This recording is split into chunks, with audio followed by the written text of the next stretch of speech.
Hello बच्चों, आप सभी का मैथ्स एरिया क्लास में स्वागत है। आज हम चैप्टर नंबर 1 वास्तविक संख्या का उदाहरण नंबर 3 करने जा रहे हैं। तो देखिए उदाहरण नंबर 3 क्या बोला गया है, इसको समझते हैं। बोला है अभाज्य गुणनखंड विधि द्वारा 96 और 404 का एचसीएफ ज्ञात कीजिए और फिर इनका एलसीएम ज्ञात कीजिए। तो इस क्वेश्चन को जो है हमें वही करना है जो पिछले वाले क्वेश्चन में करा है, लेकिन थोड़ा दूसरे तरीके से करेंगे। यहाँ पे एचसीएफ निकालने के लिए कहा है, फिर उसके बाद जो है एलसीएम निकालने के लिए कहा है। तो देखिए इस वाले क्वेश्चन को हम करेंगे थोड़ा सा एक नया फार्मूला यूज करेंगे।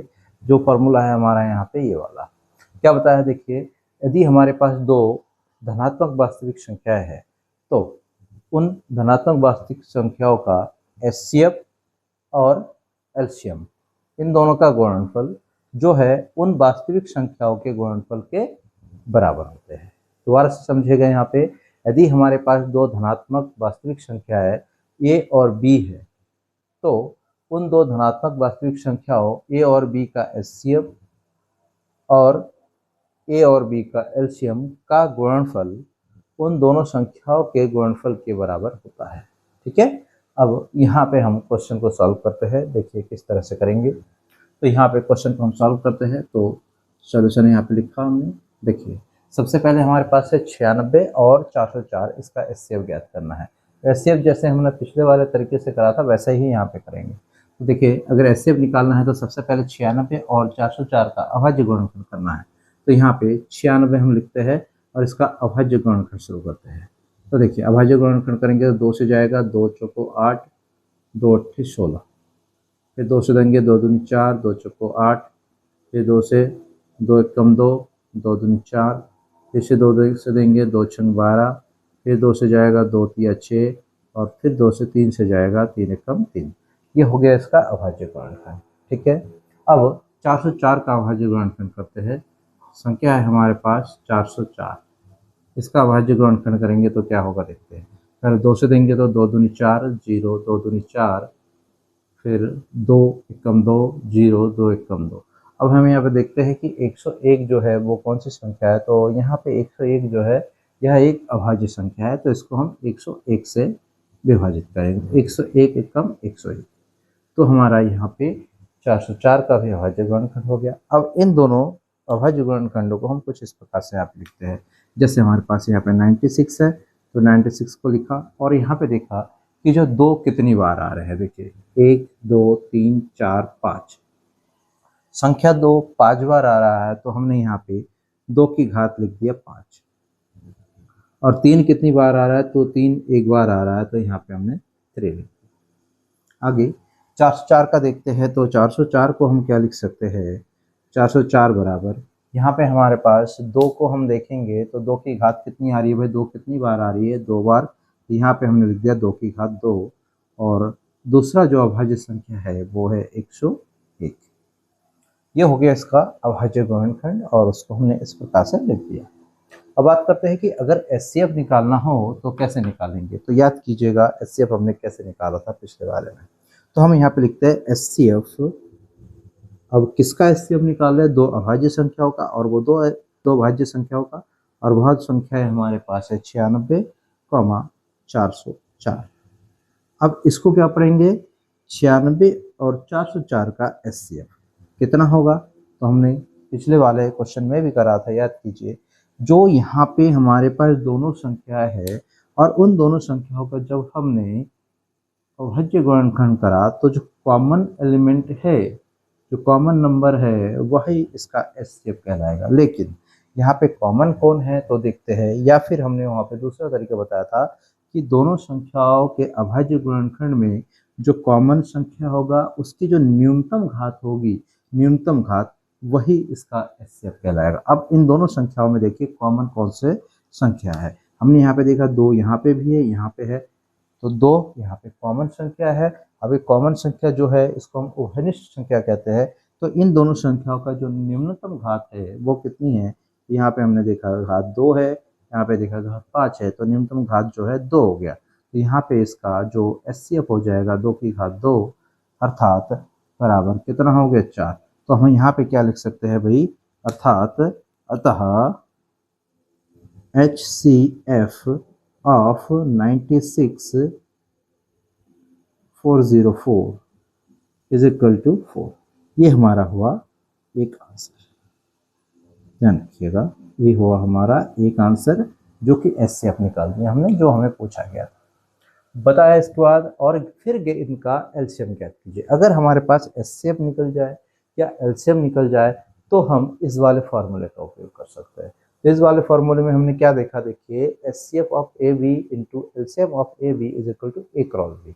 अब हमें निकालना क्या है, हमें निकालना है एलसीएम। जब एलसीएम निकालना होगा तो ये जो एचसीएफ ऑफ ए बी है इसको हम बराबर के उधर लेके जाएंगे तो ए क्रॉस बी के बट्टे में आ जाएगा, और ए क्रॉस बी के बट्टे में आ जाएगा तो हमारा यहाँ पे फॉर्मूला बन जाएगा LCM of A B is equal to A cross B upon HCF of A B. अब यहाँ पे हम इसको आगे बढ़ाते हैं तो देखिए यही वाला फॉर्मूला यहाँ पे अप्लाई करते हैं हम। सूत्र क्या हो जाएगा, इससे बनाते हैं एलसीएम किसका, ए और बी का, और ए और बी यहाँ पे हमारे पास क्या है भाई, चलिए इसी को लिखते हैं A and B is equal to होता है ए क्रॉस बी बट्टे H C F of A comma B. अब यहाँ पे एलसीएम किसका निकालना है, 96 और 404 का। यहाँ पे फॉर्मूला हम बना लेते हैं, अतः LCM of A comma B, और ए की जगह पे है 96,404 इज इक्वल टू हमारा फॉर्मूला क्या बन जाएगा, बराबर 96 गुणा 404 बट्टे एचसीएफ ऑफ 96,404। ये हमारे पास फार्मूला बन गया। उस फार्मूले के आधार पे हमने यहाँ पे चीज़ों को फिट कर दिया।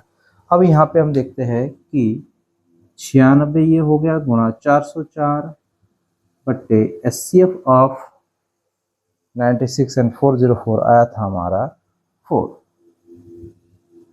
अब इससे हम इसको डिवाइड करते हैं तो क्या आएगा, देखिए 4 से इसको डिवाइड, 4 कम 4 1, हमारे पास आ गया 101, और 101 को हम 96 से डिवाइड मल्टीप्लाई करेंगे तो क्या आएगा, देखिए 101 गुणा 96, 96 कम 96 बचा 9, तो ये हो गया 9, 96 कम 96, तो हमारे यहाँ पे आंसर आ गया 96, 96, और ये क्या निकला हमारा एलसीएम ऑफ 96,404 कितना आया, 96, 96। ये हमारा हो गया आंसर, याद रहेगा बच्चों, ठीक है। ध्यान रखिएगा कैसे हम इसको करेंगे, ठीक है। देखिए बच्चों, अगला उदाहरण है हमारा संख्या 6, 72 और 120 का अभाज्य गुणनखंड विधि द्वारा एचसीएफ और एलसीएम ज्ञात कीजिए बोला है। देखिए ये भी क्वेश्चन जो है सेम उसी तरह से करेंगे हम जैसा कि हम पिछले वाले क्वेश्चन में कर रखे हैं। तो यहाँ पे इसका हम लिखते हैं सॉल्यूशन। हमारे पास संख्या है 6, 72 और 120। तो ध्यान रखिएगा जितने भी संख्या दी गई है इन संख्याओं का हम अभाज्य गुणनखंड करेंगे। तो हमारे पास पहली संख्या है 6, तो 6 का अगर अभाज्य गुणनखंड करेंगे तो कैसा होगा, देखिए 2 तिया 6, 3 एकम 3, तो 6 का अभाज्य गुणनखंड ये हो गया। फिर है 72, तो 72 का अभाज्य गुणनखंड करते हैं तो 72 का 2 से जाएगा, 2 तिया 6, 2 छंग 12, फिर 2 से 2 एकम 2, 2 अट्ठी 16, फिर 2 से 2 नम 18, फिर 3 से 3 तिया 9, फिर 3 से 3 एकम 3। इसके बाद आता है 120। 120 का अभाज्य गुणनखंड करेंगे तो हमारा कुछ इस प्रकार से आएगा। फिर से 2 से जाएगा, 2 छंग 12 0, फिर 2 से देंगे 2 तिया 6 0, फिर 2 से देंगे 2 एकम 2, 2 पंजे 10, फिर 3 से जाएगा 3 पंजे 15, फिर 5 से जाएगा 5 एकम 5। ये हो गया इसका अभाज्य गुणनखंड। अब अभाज्य गुणनखंड होने के बाद हम इन सभी संख्याओं को यहाँ पे लिखेंगे। जैसे 6 को हमने लिखा तो 6 बराबर हमारा आया 2 गुणा 3। इसके बाद 72, तो 72 को लिखेंगे तो 72 बराबर आ रहा है हमारा 2 कितनी बार आ रहा है, देखिए 1 2 3, तो 2 की घात 3 गुणा 3 कितनी बार आ रहा है, 1 2, 3 की घात 2। इसके बाद है हमारे पास 120, तो 120 का हमारे पास अभाज्य गुणनखंड आया 2 कितनी बार आया, देखिए 1 2 3 बार, तो यहाँ पे लिखेंगे 2 की घात 3 गुणा 3 कितनी बार आया है, 1 बार, तो 3, 5 कितनी बार आया है, 1 बार, तो इस पैसे लग जाएंगे। अब बात आती है कि एचसीएफ निकालना है और एलसीएम निकालना है। जब एचसीएफ की बात आएगी तो हम क्या करेंगे, देखिए एचसीएफ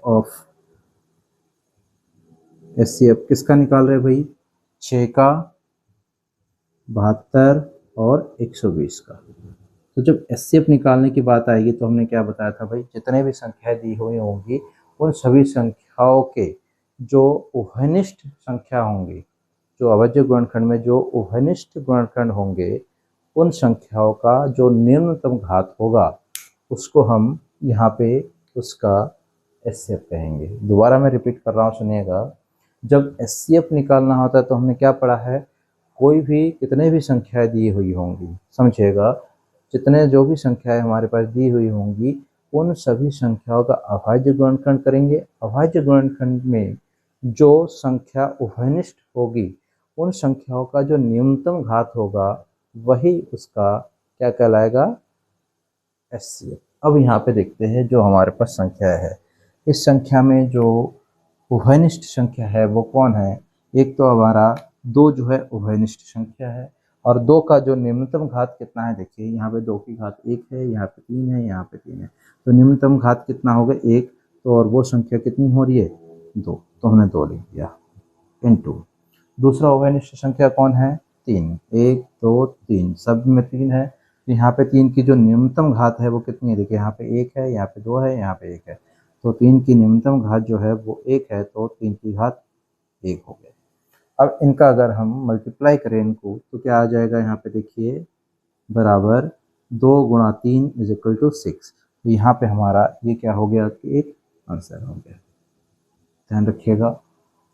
अगला इनका हमें एलसीएम निकालना है, तो हम एलसीएम के बारे में बात करते हैं। एलसीएम ऑफ किस का, 6 72 120, 6 72 120, मतलब 6 72 और 120 का एलसीएम की बात करेंगे। तो एलसीएम में हमने क्या कहा था कि प्रत्येक संख्या का जो अधिकतम घात है वह इसके एलसीएम में शामिल होंगे। तो यहाँ पे देखिए जो हमारे पास संख्या है 2 है, 3 है और 5 है, 2 की अधिकतम घात कितनी है, 2 की अधिकतम घात है 3 गुणा, उसके बाद 3 है, 3 की अधिकतम घात कितनी है 2, तो 3 की घात 2 गुणा, अगली अभाज्य संख्या है 5, तो 5 की अधिकतम घात कितनी है 1। अब इनको अगर हम सॉल्व करें तो हमें क्या मिलता है, देखिए यहाँ पे मिलेगा 2 की घात 3 मतलब 2 की घात 3 मतलब 8, 3 की घात 2 मतलब 9 और 5 की घात 1 मतलब 5। अब इसको सॉल्व करते हैं तो क्या आएगा, 5 अट्ठे 40 और 40 नम 360, तो कितना हो जाएगा 360 क्या एलसीएम। एक आंसर आपका ये हो गया और एक आंसर आपका ये हो गया, ध्यान रखिएगा बच्चों।